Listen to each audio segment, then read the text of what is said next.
Richard Eden reveals Palace's harsh decision to clear Harry away of the Jubilee celebrations.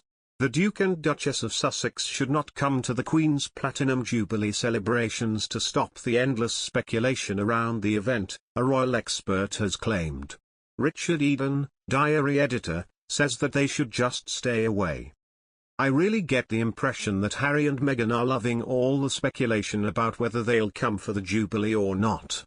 What should be the wonderful celebrations of the Queen's amazing long reign, instead it's sort of become this saga, or will they won't they come? Who cares? Just stay away, honestly, he tells our royal talk show Palace Confidential. They want us to indulge in this speculation as long as possible. Rebecca English, the Mail's royal editor, believes that Harry's row with the so-called men in grey suits is more dangerous than it might first appear. The Duke and Duchess of Sussex should not come to the Queen's Platinum Jubilee celebrations to stop the endless speculation around the event, a royal expert has claimed. Richard Eden, diary editor at the, tells our royal talk show Palace Confidential, pictured, that they should just stay away. Prince Harry has built up such a wall of resentment and hatred against these people, I suspect it will always be a stumbling block when it comes to repairing his relationships with family members, she says. Because he has such a great distrust and dislike for the people around them. Once again these rows hurt the Queen on what should be a year of celebration for Her Majesty, argues the editor-at-large, Richard Kay. I think it's tragic for her.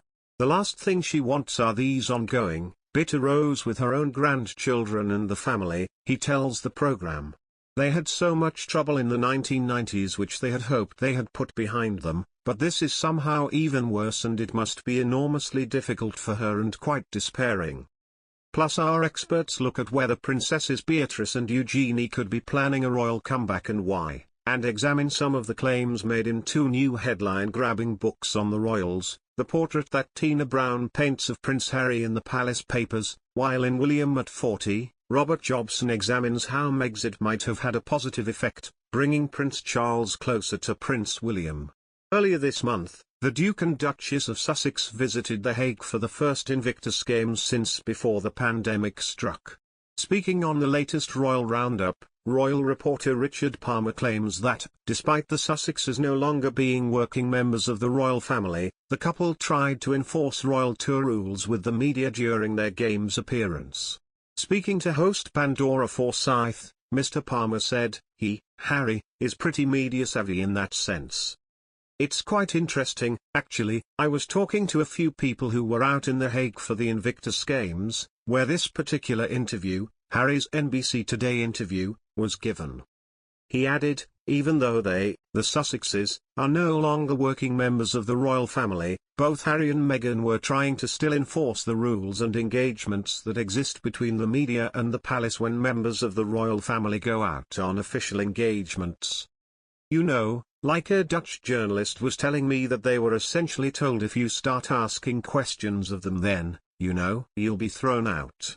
He continued, I just don't know what they expect people to behave like that. The royal correspondent added that it is always a very tricky area as a royal correspondent when attending royal engagements. He added, you are always dying to ask questions, or whatever, but the rules of engagement are that you don't ask questions. The Sussexes flew into the Netherlands to open the Invictus Games on April 16. Before they landed in The Hague, the couple flew into the UK to visit the Queen at Windsor Castle.